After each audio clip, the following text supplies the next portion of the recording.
आस्था सागर YouTube channel में आपका स्वागत है।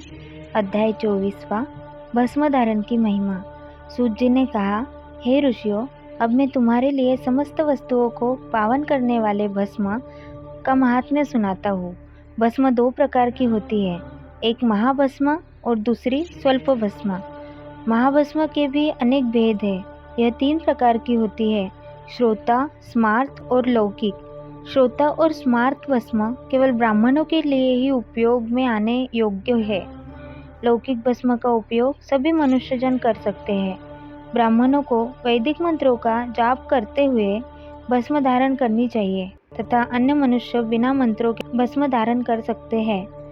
उपलों से सिद्ध की हुई भस्म आग्नेय भस्म कहलाती है। यह त्रिपुंड का द्रव्य है।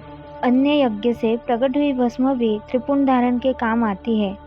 जाबाली उपनिषद के अनुसार अग्नि इत्यादि मंत्रों द्वारा 7 बार जल में भिगोकर शरीर में भस्म लगाए। तीनों संध्याओं में जो शिव भस्म से त्रिपुंड लगाता है वह सब पापों से मुक्त होकर शिव की कृपा से मोक्ष पाता है। त्रिपुंड और भस्म लगाकर विधिपूर्वक जाप करें। भगवान शिव और विष्णु ने भी त्रिपुंड धारण किया है। अन्य देवियों सहित भगवती उमा और देवी लक्ष्मी ने इनकी प्रशंसा की है। ब्राह्मणों, क्षत्रियों, वैश्यों, शूद्रों, वर्णसंकरों तथा जातिभ्रष्ट पुरुषों ने भी उद्धूलन एवं त्रिपुंड रूप में भस्म धारण की है। महर्षियों, इस प्रकार संक्षेप में मैंने त्रिपुंड का महात्म्य बताया है। यह समस्त प्राणियों के लिए गोपनीय है।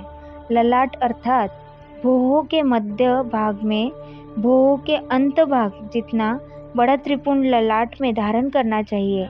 मध्यमा और अनामिका अंगुली से 2 रेखाएं करके अंगूठे द्वारा बीच में सीधी रेखा त्रिपुंड कहलाती है। त्रिपुंड अत्यंत उत्तम तथा भोग और मोक्ष देने वाला है। त्रिपुंड की एक एक रेखा में 9 देवता है जो सभी अंगों में स्थित है। प्रणव का प्रथम अक्षर अकार, गार्हपत्य, अग्नि, पृथ्वी, धर्म, रजोगुण, ऋग्वेद, क्रिया शक्ति, प्रातः सवन तथा महादेव ये त्रिपुंड की प्रथम रेखा के 9 देवता है। प्रणव का दूसरा अक्षर उकार, दक्षिणाग्नि, आकाश, सत्वगुण, यजुर्वेद, मध्य दिन, सवन, इच्छा शक्ति, अंतरात्मा तथा महेश्वर ये दूसरी रेखा के 9 देवता है।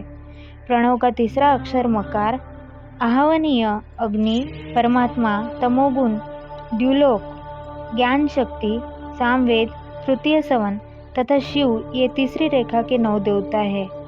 प्रतिदिन स्नान से शुद्ध होकर भक्तिभाव से त्रिपुंड में स्थित देवताओं को नमस्कार कर त्रिपुंड धारण करे।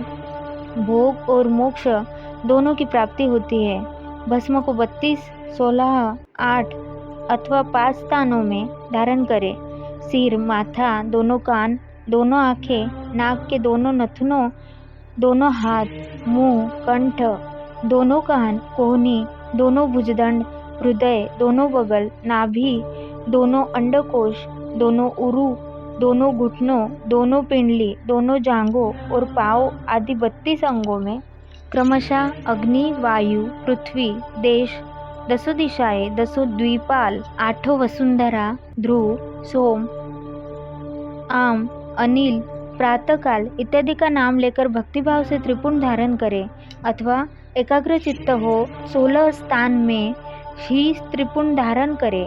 सिर, माथा, कंठ, दोनों कंधों, दोनों हाथों, दोनों कोहनियों तथा दोनों कलाइयों, हृदय, नाभि, दोनों पसलियों एवं पीठ में त्रिपुंड लगाकर इन 16 अंगों में धारण करें। तब अश्विनी कुमार, शिव शक्ति, रुद्र, ईश, नारद और वामा आदि 9 शक्तियों का पूजन करके उन्हें त्रिपुंड में धारण करें।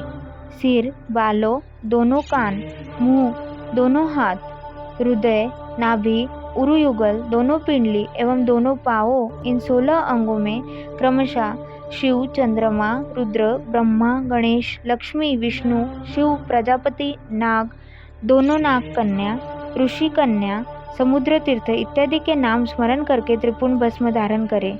माथा, दोनों कान, दोनों कंधे, छाती, नाभि एवं गुह्य अंग आदि 8 अंगों में सप्तऋषि ब्राह्मणों का नाम लेकर भस्म धारण करें अथवा मस्तक, दोनों भुजाएं, हृदय और नाभि, इन 5 स्थानों को भस्म धारण करने के योग्य बताया गया है। देश तथा काल को ध्यान में रखकर भस्म को अभिमंत्रित करना चाहिए तथा भस्म को जल में मिलाना चाहिए। त्रिनेत्रधारी, सभी गुणों को आधार तथा सभी देवताओं के जनक और ब्रह्मा एवं रुद्र की स्तुति करने वाले परब्रह्म परमात्मा शिव का ध्यान करते हुए ओम नमः शिवाय मंत्र को बोलते हुए माथे एवं अंगों पर त्रिपुंड धारण करें। ओम नमः शिवाय।